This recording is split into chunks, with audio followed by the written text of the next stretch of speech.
If you wouldn't mind just starting with 1 minute on who you are, what you do within the business, and we'll start with Simon. Oh, thank you.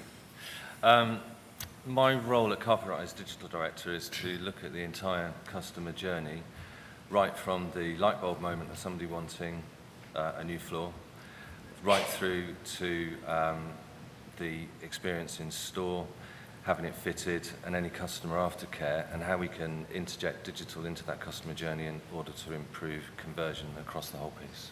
Great, thank you very much. So I'm Sam Barton. I head up the user experience team at Shop Direct Group. I think if anyone was here earlier and heard Paul speak, you'll know a bit about what the company is about. My team is predominantly responsible for driving that level and growth of experimentation and evidence-led A/B multivariate testing within Shop Direct. There's obviously clear ambitions to do that. So my role is understanding it from a customer perspective and driving that level of continuous change within the group. Hi, my name is Hedley Aylott. I'm founder and CEO of Summit, and Summit is a specialist in online retailing. And 14 years ago, luckily, I set this business up, and it's been an amazing ride. And we deliver three things. We deliver business transformation and thinking about the use of digital within businesses. We deliver e-commerce platforms, and we deliver performance marketing. We work specifically for retailers, and we help people to sell things online. And we come to work with one mission, to make them more money. And that's, I think, what we're going to talk about today. That's very clear. Just in case any of you don't know me, my name is Martin Newman. I'm the CEO of Practicology. And we are an e-commerce and multi-channel retail consultancy as well, all staffed by retailers. So we've all been at the coalface and done the job. Some of our clients include House of Fraser, Waitrose, Mamas and Papas, Hotel Shop, to name but a few. If you're not on that list, give me a shout afterwards. Okay, without further ado, the panel, the discussion really now is about the key metrics that can make a difference to your customers, from the load time of optimizing the performance of the site for desktop and mobile, and also the design implications around that as well. I just want to start with a few statistics, and I'm going to come to you in a minute, Hedley, and I know you've got some of your own because you've done quite a bit of research around this.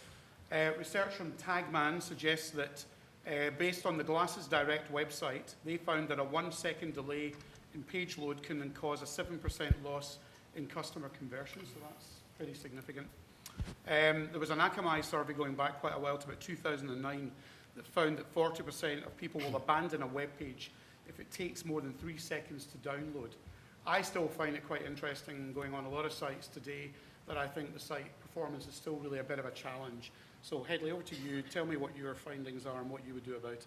Yeah, a very interesting question. So as digital marketeers, we're always judged by the performance. But what we've come to realize over 14 years, the performance is down to both the site and the price and proposition. But if we look at the site for a minute, we found a massive correlation between conversion rate and site speed. So we took life into our own hands to look at the state of the nation at Christmas.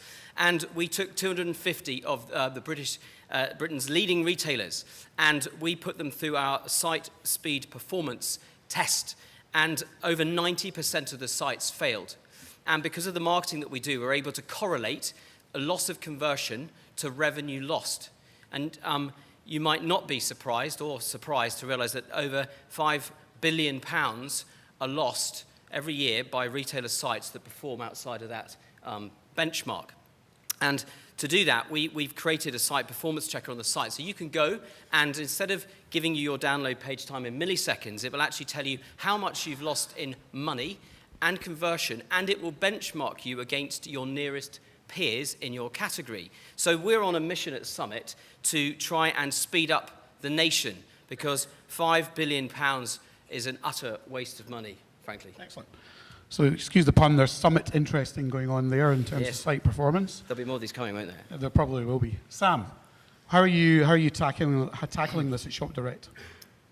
So in terms of site performance, it's been quite interesting for us. We've recently gone through a re-platforming process, and one of the key user stories, or certainly one of the key fundamental principles of that re-platforming, was to focus on creating code and content that was reducing the page weight, or the amount of time it was taking a page to download. I think on top of that, we've brought in tools that regularly monitor and track it. We've got a team now who focus solely on managing and monitoring that site performance, download speed. So every significant change that we make to the websites is monitored to make sure it doesn't have an impact on the overall customer experience in terms of download. And I think the important one for us really is how we've approached it from a mobile perspective and tablet perspective. Those customers don't typically have the high broadband, if they're out and about, they're on 3G or less. And so really optimizing across platforms has been a significant step for us as well. Right.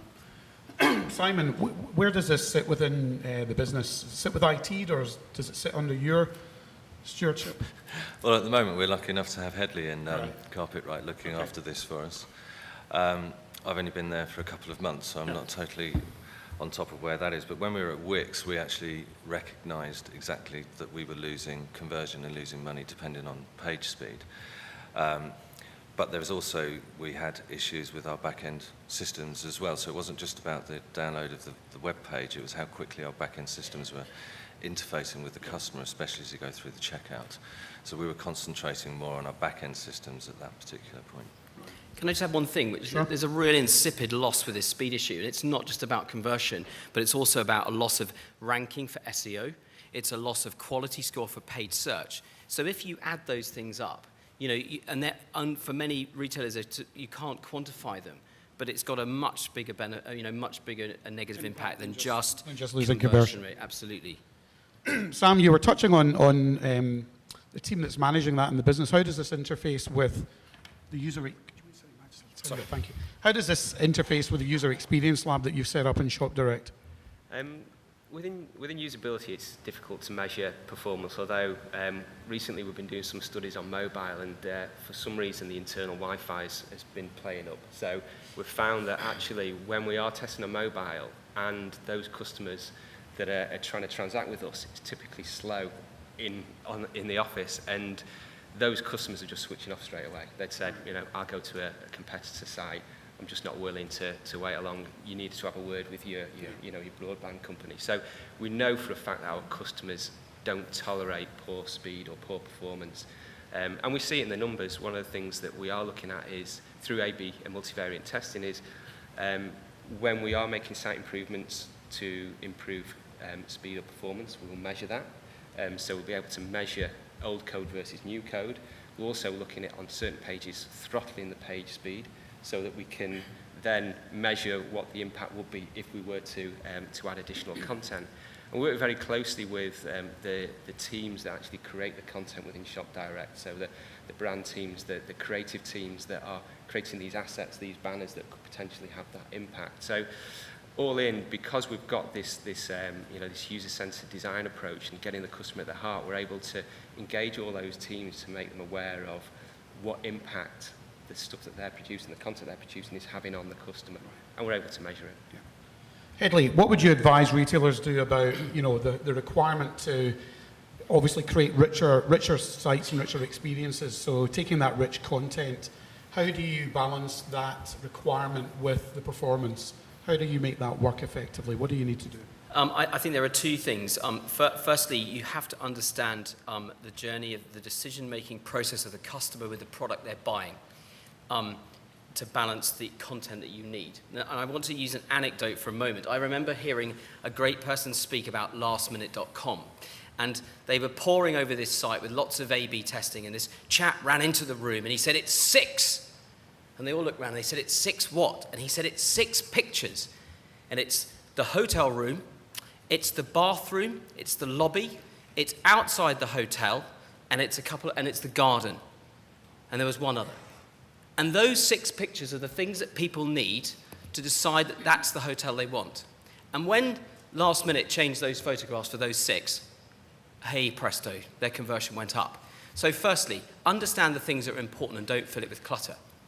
And here's the other really important tip.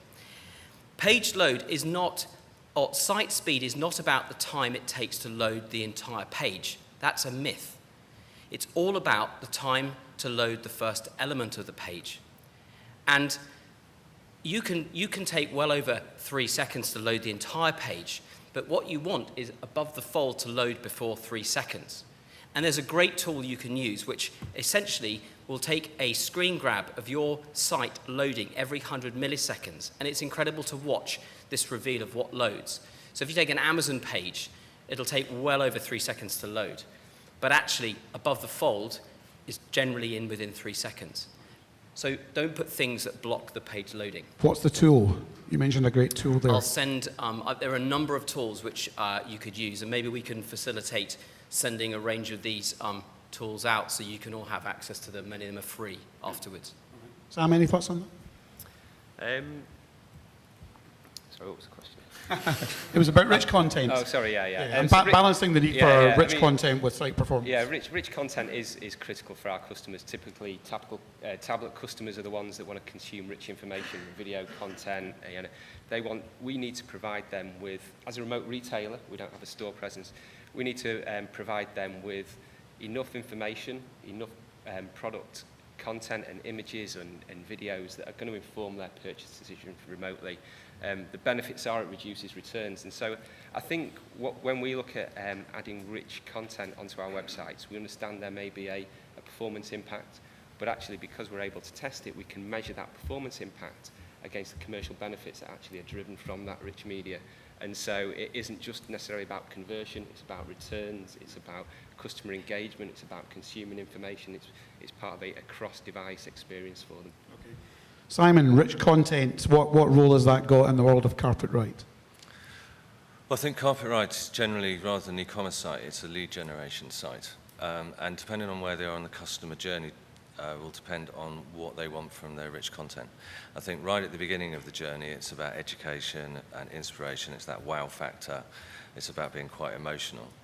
And it needs to be fast, it needs to be quick, and it needs to be engaging. As you go further down the funnel, it's much more about detail, it's much more about getting it right, being accurate, and they're more tolerant of site being slower or the applications being slower because they know they need to get it right.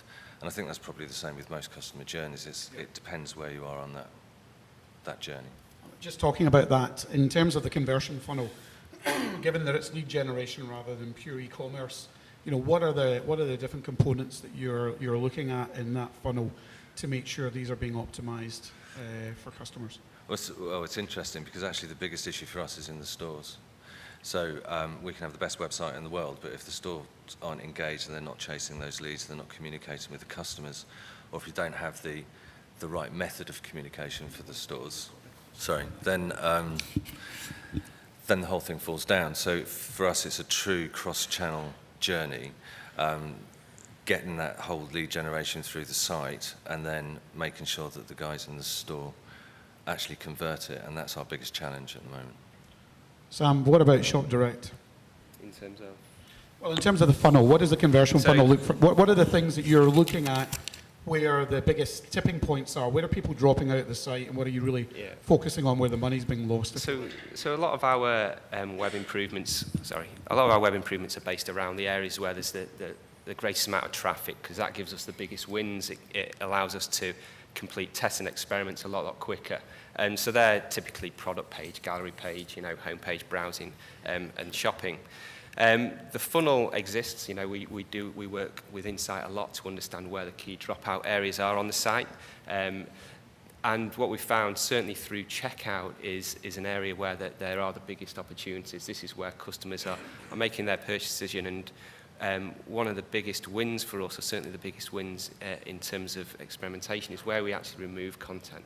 So remove unnecessary content, unnecessary fields, and just make it as easy for the customer to complete that transaction. So absolutely, we work very closely with our Insight colleagues to ensure that we're focusing our improvements, our experimentations in the right area. So content can be a driver of conversion and also a blocker. Yeah, absolutely. Yeah, I mean, if we look at some of the tests and experiments that we've run on home pages, zone pages, even product pages, the biggest wins are where we have removed content. So, as an organisation, we're very keen to create content, rich content, see it as a good opportunity from an SEO perspective. But actually, it's not what customers want, and that's where we're able to analyse that in terms of the data and create different variants. by putting those back into the lab, we can understand by talking to customers why that is. We have tools like eye tracking, so we're able to identify where a customer's looking on the page and making sure that actually those prominent promotions, that prominent content is seen or visible to those customers. So yeah, biggest wins for us are where we actually remove content.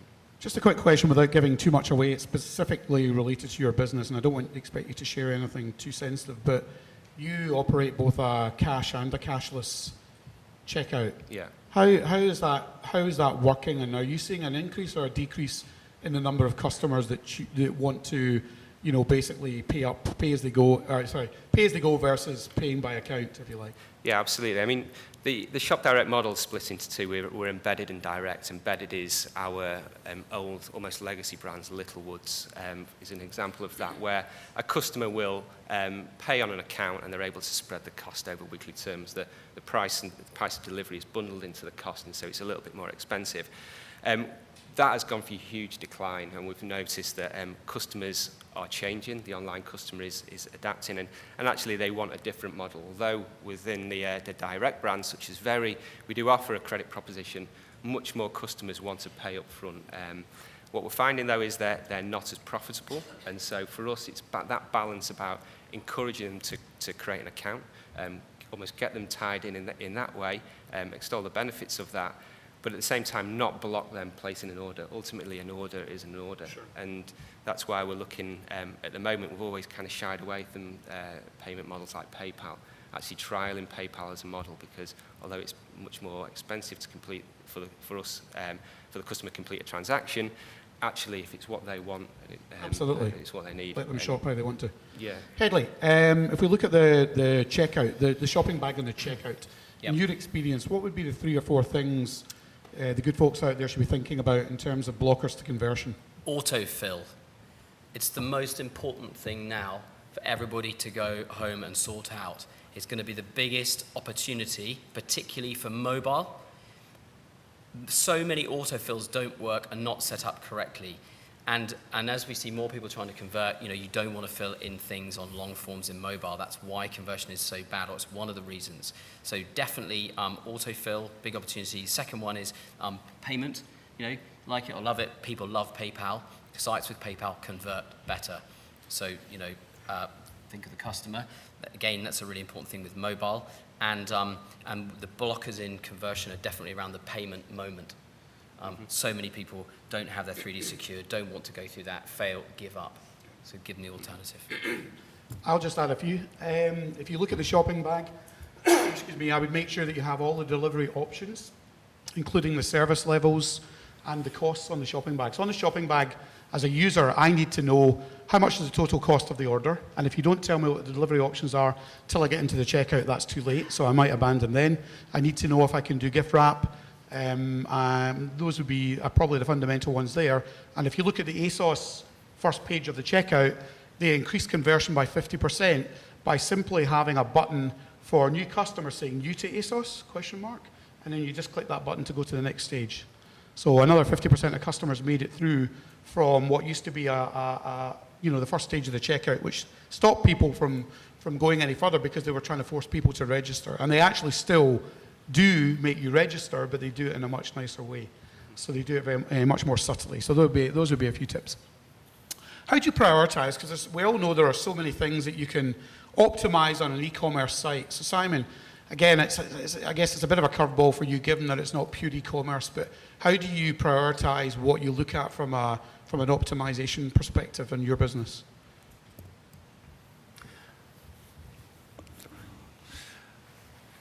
I'm not quite sure how to answer that one. I think for us, it's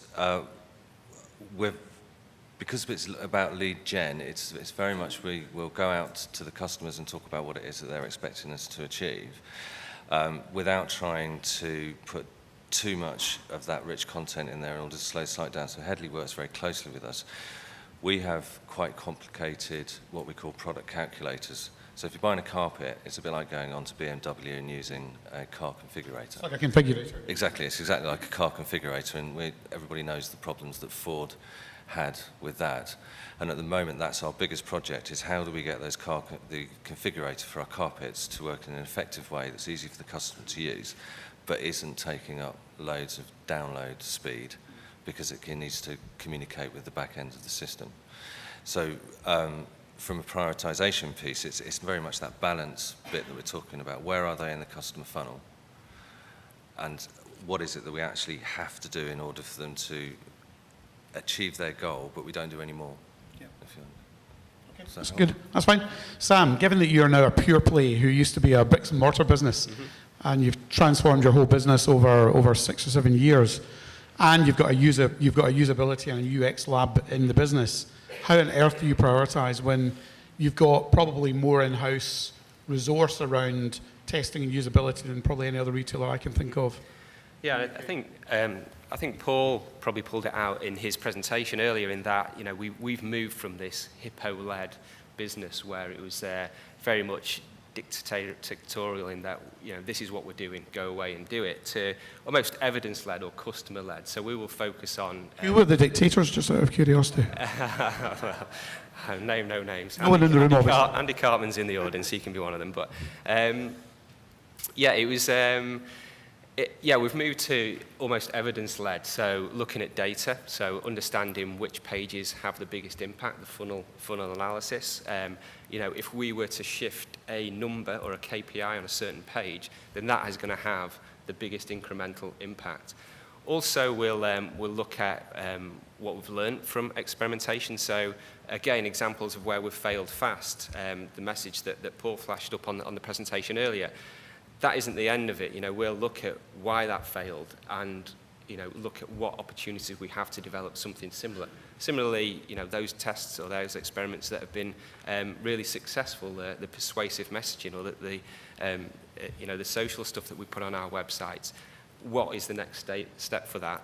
And then finally from user research, so user problems, identifying those issues. I think one of the things that you talked about there in terms of checkout is that, you know, there's plenty of opportunities to improve that experience. And what we've learned from certain experiments on other areas of the site where we've removed error messages, made the customer feel like they're not making those errors, introducing those to other areas of the site and learning from that. So really, yeah, it's based on the user, based on the data, and based on what we've understood from previous experiments. Just to change the track a little bit here, Headley, from a website design point of view, given that that's a fair chunk of your business, Yeah. How have your thoughts as a business changed with regards to website design in recent years? Obviously, with the growth of mobile, what's your approach to that now? Yes, it's a good question. Actually, in terms of the principles of designing for an audience, the principle of that hasn't changed, you know, and our principles are think absolutely about the audience you're creating something for. What has changed is that it's more competitive, the quality has gone up, the complexity has gone up, and there are now, as we talked about, more people using multiple devices. So there are definitely more things to take into account. And I look at projects that last, you know, for example, a replatforming might be an 8-month-long project, 8 months to a year. Well, by the time that project goes live, we're into another place with tablets. We've got not only different operating systems, we've got different sizes, and we've got a project at the moment. It's just slightly over a year old, and the main device was iPad. We've now it's been completely overtaken by Android, and the responsive site doesn't work on widescreen Samsung tablets. I mean, so I think you also have to take that ability to change during a project into account. Otherwise, you will launch something which is already outdated. That's a big fundamental. How do you do that? I mean, is that through an agile process or? Yes, it is definitely through an agile process. So we take, rather than a long waterfall method, we take a number of sprints, we can reprioritize, and we know the kind of things that are likely to change, so we constantly revisit them during the project. Simon, I would have thought that mobile, given your business model and that you do still have quite a big footprint across the country, that a lot of people would be making decisions about visiting Carpetright and looking for carpets on a very localized level in terms of obviously where the nearest store is. How are you approaching mobile and responsive design and all of this? What does this mean to your business? Well, we're just going through an upgrade at the moment, working with Headley's team, and we are using an adaptive approach. We're using an agile project management piece so that we can change as we go through. We're not doing mobile first as a design. I think within Carpetright, we believe that the customers will be using the mobile for a different journey than they would be using the desktop or a tablet. So the desktop and the tablet is very much about inspiration, and that whole emotional piece, whereas the mobile is much more, as you said, local, and we've been talking earlier about the opportunity of local within Carpetright. It's so how do we get them into the store and how do we give them that necessary information?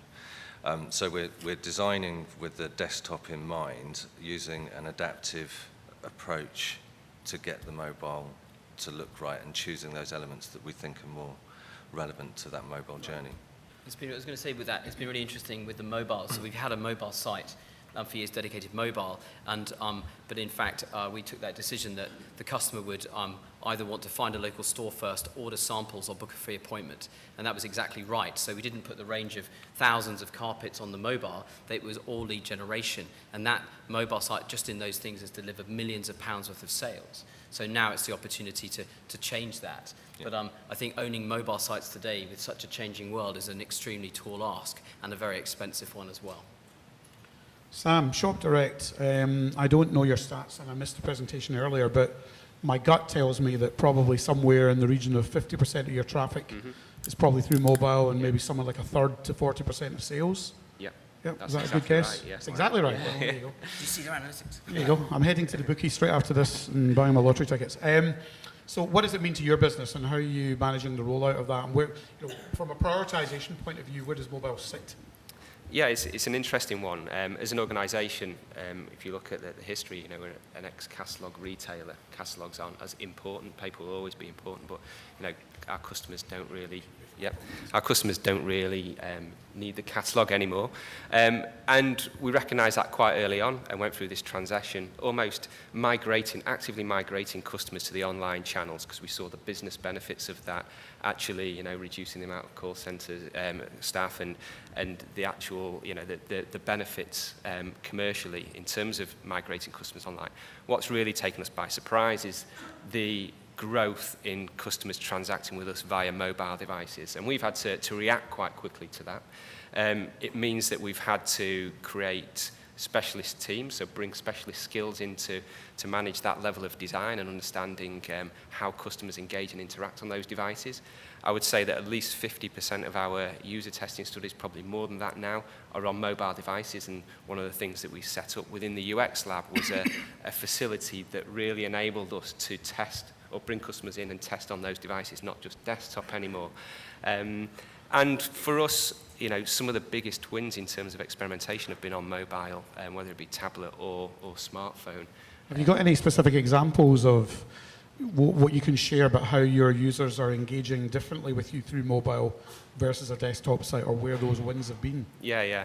Well, from a multi-channel perspective, those customers that we can identify, we know they're more profitable if they transact with us across devices. So a customer that transact with us on desktop alone versus a customer that has visited us on a desktop, tablet and mobile in a shopping experience, those customers that have shopped with us across those different devices are 15 times more profitable. So they're more engaged, so we have to really focus on that cross-device user experience, making it as seamless as possible. And some of the things we've really focused on is optimizing the mobile experience, making it as quick as possible, so speed is absolutely important for that, but also, focusing on the user interface. Our first iteration of our mobile site was quite basic. What we've looked to do now is make it much more engaging, interactive, as many features as possible without actually impacting the performance. And the biggest win for us, I think it was the last financial year, was when we redesigned the mobile product page, and this was a massive surprise to us as an organisation. Redesigned the product page based on customer interactions, content, how we surfaced relevant information. And simply by doing that, increased conversion from that page by 8%, which, eight. Yeah. Which, if you think about the numbers now going through those channels, was significant. You're talking incremental demand of in the millions of pounds. So yeah, a huge shift in focus for us. Okay. In cases of interest, Practicology, we recently did a piece of research with what users do. So practicology.com/mobile report. But why I'm mentioning it specifically is that we found in the research that users found that the length of time it takes to get through the checkout on a mobile device, not surprisingly, was a pretty big issue. And so I just want to ask the panel, do you think on a mobile checkout you have to ask for the same information that you do on a desktop? Edley, any thoughts on that? You obviously got the compliance information, but the way you can complete it should be viewed in terms of the mobile experience. Yeah. That's So streamlining it as much as possible. so streamline it as much as possible. Absolutely. Sam, any thoughts on that? Systemically, we have to, and we're quite tied in with the regulators. So, from a legal perspective, we have to. How we format that page is different, and how we present that information is different. But for us, the wider piece is streamlining it across channels and doing it. If it's right for mobile, it should be right for desktop. There's no reason why you should have less content on a mobile checkout than on a desktop checkout, because that suggests that you're simply putting additional content onto the desktop that you don't need to. So. There's quite a few videos that you can also view on YouTube that were behind this research. I mean, you'll be amazed by how difficult some people even find on a mobile device finding the phone number.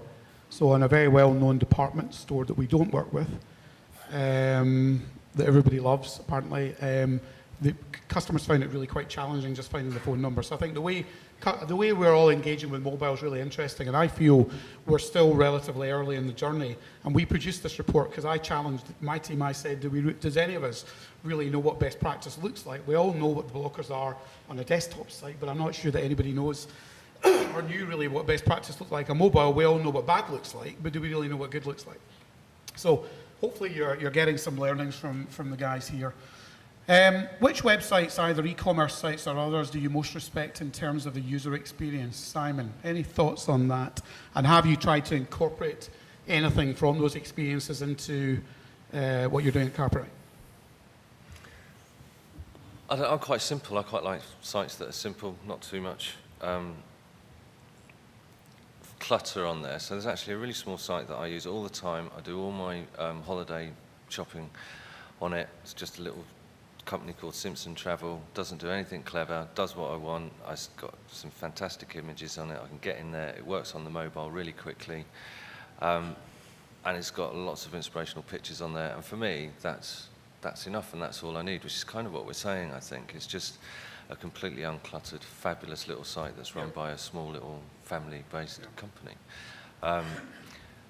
If you kind of look at the big boys, then I think as a site, I don't really like Amazon, but I love its one-click shop piece where I don't have to put any information in there and it just arrives the next day. It's just fantastic, and I think for me that's a fantastic experience. Strong customer promise, what John Ragg was talking about earlier.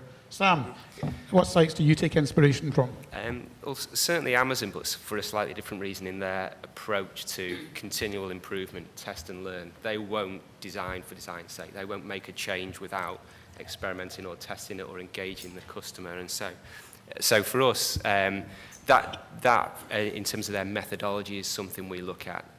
We kind of move away, or we have moved away from, an example, recently M&S launched, it was a wholesale redesign.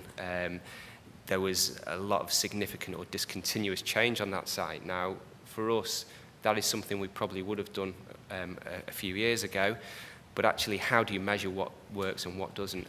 What do you mean by discontinuous change? So continuous, is iterative. It's a test and learn methodology. Discontinuous is something that has a significant impact on the user experience. It might be, for example, checkout redesign or reformatting the home page. So something that the customer would notice quite clearly. Continuous is more iterative, slightly more subtle. So in terms of who we look at from an experimentation perspective or split testing perspective, Amazon we hold up in terms of the retail space because they follow that methodology that we look to follow. Edley, anything from your perspective? What's a good site and what makes a good site? I want to give another anecdote, and it's possibly one of the most ugly sites in the world, but I remember researching something for my garden, and I was looking for railway sleepers. And I came across a site called railwaysleepers.com.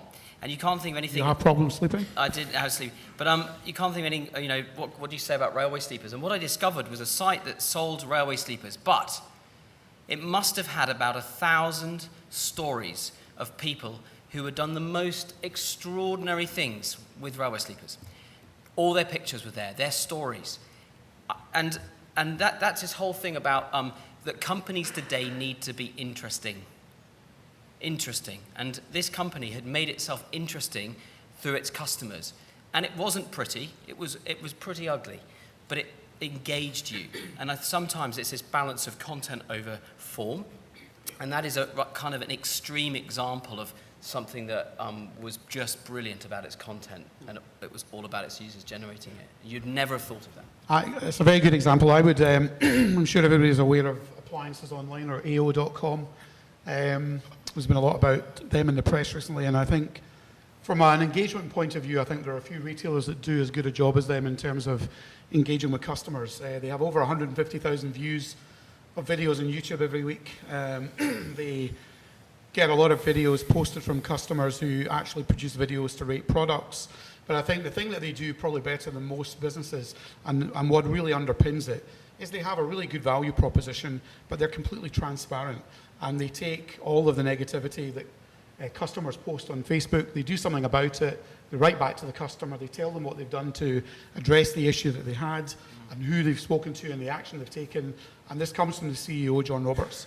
And of course, the customer goes straight back onto Facebook and goes, hallelujah, AO.com are fantastic, brilliant customer experience, or I had a pretty bad experience, however, I complained, they've done something about it, I would highly recommend this business. So I think that level of transparency and engagement is really crucial.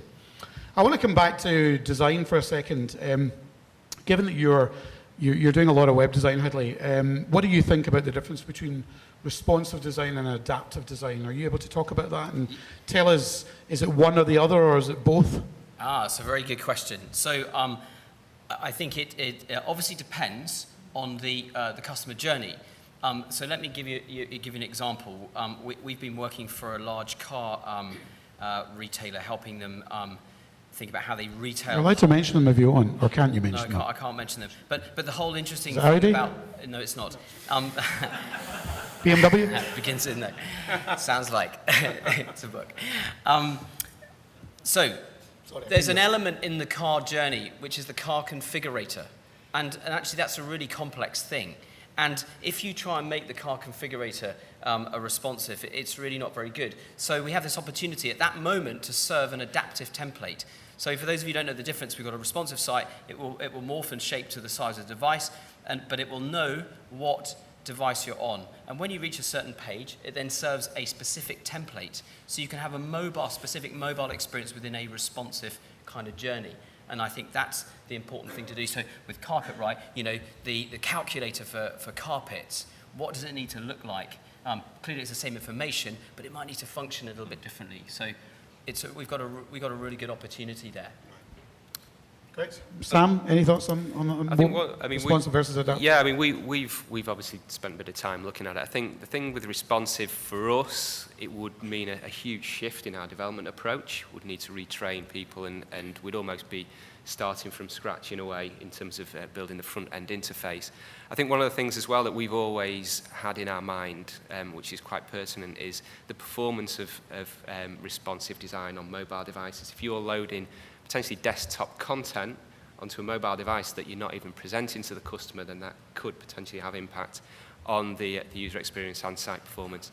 And we've gone down we've got standalone mobile sites, and that really allows us to, or has allowed us to accelerate the amount of testing that we do on those mobile devices. So that's why we've kind of landed at where we're at. Sam, if you were redesigning the site, I know you mentioned that you take an iterative approach, and I think there's a lot of strengths in doing so. If you were redesigning the site tomorrow, or planning it tomorrow, what would be the key things you would be thinking about in terms of, I want to make sure I get this right with a new site? Give us a top 5. Yeah, I think one of the big mistakes that a lot of companies make is that they want to try and do something radically different or significantly different, whether it be how they present product to information, or how they allow customers to navigate their site.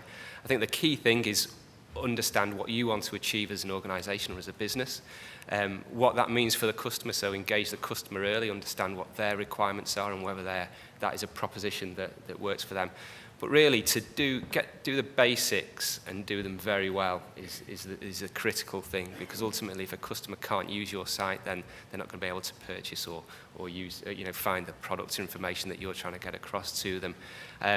So those are the things, and then once you've got that in place, that's when you can start adding the rich content, the rich material, perhaps experimenting or testing with different ways of allowing the customer to navigate or surface content in a different way to them. So that's certainly the approach that I would take.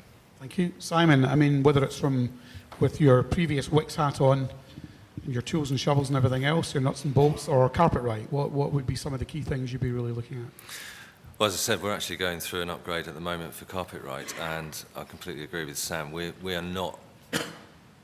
We're moving on to a better platform. We want to speed it up, and we want to get better process through the trolley, but we're not changing the site because the customer's the same as it was before, and we're still trying to sell to the same customer. What we are doing, because we're only a small team, we don't have as many people as you do, we're going down the adaptive route for mobile, because it means we just have to look after one site. And we are actually, we're doing the responsive piece, and we're using the adaptive bit for our calculators. So we are doing a bit of both, and we understand that there will be a bit of performance issue. But for us, it's very much about changing the look and feel, making it look a bit warmer, understanding what the customers want from that perspective, but we're not changing too much of the actual functionality, just improving some of the speed and some of the actual processes. Hedley, for someone that you were working with who's a retailer who's conducting e-commerce online, what would be the top 4 or 5 things as a business you would be recommending they get right? There's a really interesting metric that one should look at, which is what percentage of your range was viewed on your website? So everybody goes on about conversion rate, bounce rate, blah, blah, blah. But, if only 60% of your products are looked at, well, you're not going to sell the other 40%. You haven't got a chance. So that's a really interesting thing to start at and say, how do I make sure that I surface my products, assuming they're worth looking at? How do I surface that range across that journey? Merchandising is key. Let's assume that the checkout takes care of itself. You can sort that out and you can fix it. The ranging and merchandising in an appropriate manner, I think, is probably the most creative area and the one that needs the most thought. So we do something called, we map what we call the customer emotional curve. So we work with customers and we find out their mindset at different stages of buying the product.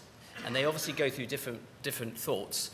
And we try and make sure that the design and the workflow meets the customer at each moment. So they might have an anxiety. Oh, when will it be delivered? What's the price? Will it work? Is it the right one? Is it the right size? Can I trust what I'm reading? You need to understand those things. And I think at the heart of it, you'll get the other bits right. But that's the piece to focus on. Excellent. Well, my emotional curve is that we've got 4 minutes left, so we've got time for a few questions. So I'd like to open up to the floor now. I hope 1 or 2 of you will take advantage of having Hedley, Sam and Simon to ask some questions of while we're here, or myself for that matter. Gentleman right in the middle there, there's a microphone on its way. Not quite a runner, but it's nearly there. Thank you. Hi there, Dan Glide from Wiggle. I just want to ask the panel if any of you are thinking about doing tablet first in terms of design. It's an interesting one, actually. It's something we are looking to adopt. I think with tablet, it's between mobile and it's between desktop, and so if it's easier to, what I'm saying is, if you design for desktop first, there's a bigger transition between that and mobile. If you design for mobile first, there's a huge transition between that and desktop. So with tablet, it's that because it's in between, it's easier to take content off to format it for mobile, easier to add it on for desktop. So certainly from a UX design perspective, it's one of the principles that we're looking to adopt. I wonder if maybe, within the next year it might be phablets, given that there's an increasing number of phablets coming out. And as an iPhone user, I sincerely hope that the next iPhone looks more like a phablet. Otherwise, I'm going to be switching to something bigger. But anyway, Hedley, any thoughts on that? Yeah, I completely concur with Sam there, and obviously it depends on the usage type and the AOV from those types of customers, but definitely from a pure starting point, it's a good place to start. I think I saw another hand. Did I see another hand up? Any more? Yep, gentleman at the back. Hi, I was just wondering if any of you... Can you tell us where, if you don't mind just telling us where you're from, thanks. I'm from secretsales.com, flash sales site. I was wondering if any of you have tried apps. Have what? Apps, so native apps for iPhone or Android. Right, okay. Yeah, I mean, apps are, as a digital retailer, apps are an important part of that. Typically, in the past, our focus has been on mobile web because that is wider reaching. It's available to all customers and all devices. With apps, there's a lot more investment required, and you have to almost solve a problem for the customer. You have to give them something that mobile web doesn't give them. And so we've been looking at our strategic approach for apps. It's something that we're looking to invest in significantly over the next 12 to 18 months to really, for our brands, create a portfolio of apps that solve customers' issues or give customers something that perhaps the mobile web doesn't give them. You know, there will be customers that want to transact or use apps. There'll also be those that want to transact via mobile web. Ultimately, we've got to be in both those spaces. So although we do have apps, they're not where we want to be, and that's why the investment's quite significant over the next couple of years. Anyone else? Oh, Sorry. Simon? yeah, when we were at Wix, we looked at apps, and it was very much what can the app give, and we used it as a different part of, we didn't use it as a transactional piece at all, and we actually viewed a mobile as being a bit like the next loyalty card, if you like, and if we can use the app to encourage people to use mobile, then that would become our loyalty card, and we'd start to use that in our ECRM. So the app was very much along that side about customer information and giving them a better service, and we weren't going down the transactional route at all. Headley? We've seen the opportunity to use apps in store, actually. So when for retailers who want to engage with staff, staff want to engage with customers, and you want real speed of response, then an app can be a really good way to go, both for the staff presenting content, but also for customers logging in and doing things. And at the end of the day, with an app, it means you can track the customer into store. So it's a really important way. So if I had to put my money, I may be using an app in store, but not at the expense of getting it right on mobile and tablet first.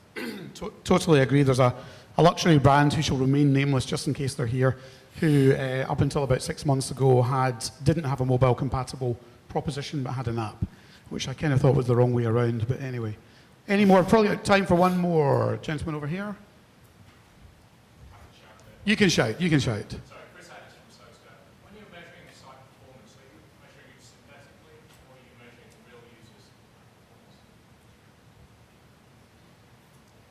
So for us, it's real users.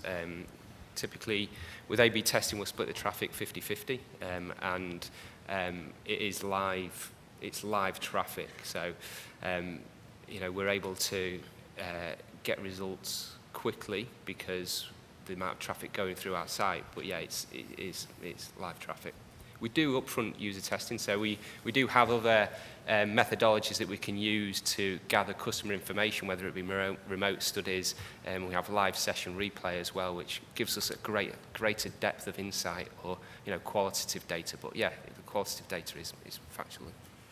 Great. Well, the good news is I think that's it, and we're coming up for lunch. I'm going to pass over to Andrew in a second. I'd appreciate it if you would join me in thanking Headley, Sam, and Simon.